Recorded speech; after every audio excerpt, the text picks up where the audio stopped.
So General Motors has announced its biggest restructuring effort since it went bankrupt a decade ago. The auto company says that it may close 5 factories, 4 in the U.S. and 1 in Canada, and cut more than 14,000 salaried jobs. GM also said that it will stop building several models with poor sales and will turn its focus to autonomous vehicles.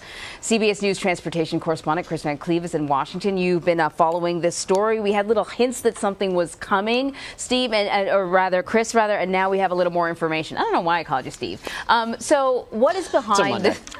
What's behind this restructuring? Because this is pretty massive.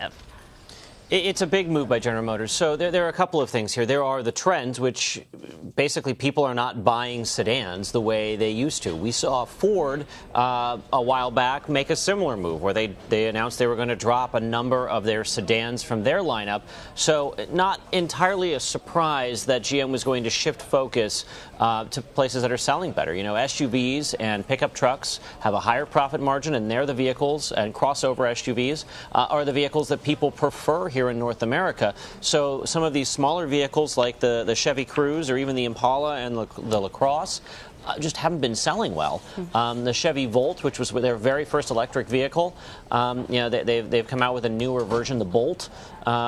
So again, not necessarily a huge surprise that some of these vehicles were going to go away. What I think caught a lot of people off guard was when you're talking about what GM used the word unallocating 5 facilities, which is essentially idling 5 plants, and which employ roughly 6,700 people.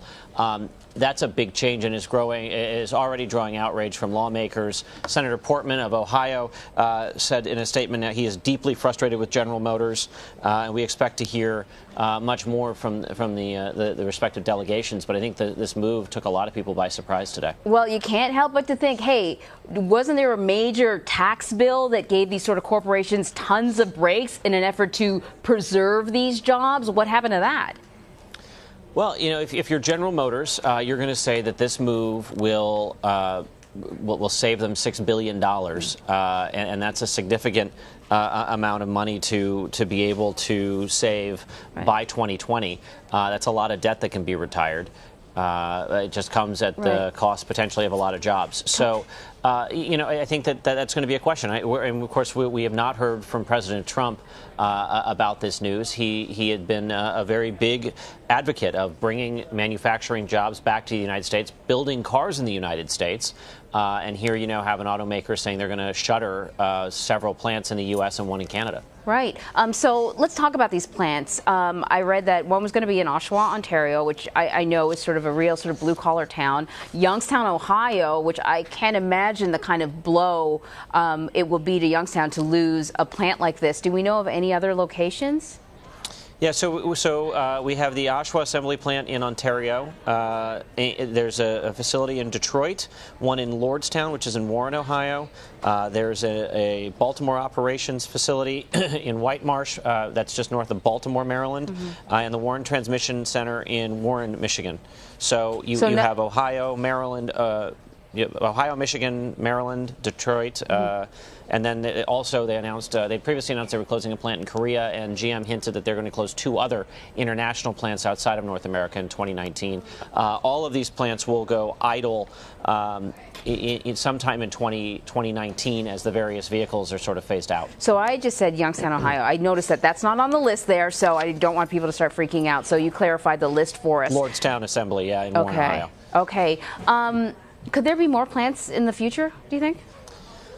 Well, before they can officially close the plant, they've got to work out a deal with the United Auto Workers, and they're set to go into those negotiations next year. Certainly, they will be a tense negotiation process now. As you can imagine, the United Auto Workers are not happy today, and they've put out a statement that expresses a lot of frustration with General Motors. But certainly, anything is possible. We are on the cusp of a landscape change in the automotive world where as autonomous vehicles move in and become more the norm, people are going to buy fewer cars. So, certainly it is possible that you see other plants close. I don't think that's imminent because, GM still makes and sells an awful lot of cars every year, an awful lot of SUVs every year. So it is a move not to exit the car-making business, but to try to do the car-making business smarter. And from a bottom line standpoint, that unfortunately comes with the consequence of jobs. Well, I know, Kris, you've covered a lot about the emergence of these autonomous vehicles. How invested is GM? Is there a possibility that some of the plants that are closing or some of the models that are going away could be replaced by autonomous vehicles? I know there's not that many that they're sort of planning on cranking out, but could things balance out? Yeah, so, they're essentially going to idle these plants, and there's nothing to stop them from retooling the plants and using them for something else. At this point, they haven't announced that's their plan.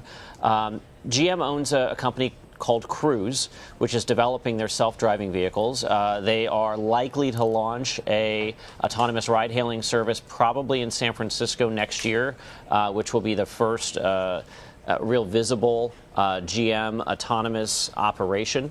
That they had announced earlier this year that they hope to get permission to build an autonomous vehicle without a steering wheel or gas pedals and have that deployed by 2019. So they are definitely moving in that direction. They have a plant where they can build those. And then from there, it's going to kind of look at what does demand look like and how many models of autonomous vehicles are you going to offer, and all of those things sort of go into deciding what you do with a factory. But to retool a factory is not a quick process. So when you're talking about idling these plants, it is likely that they're going to stay, at the very least, offline for some time.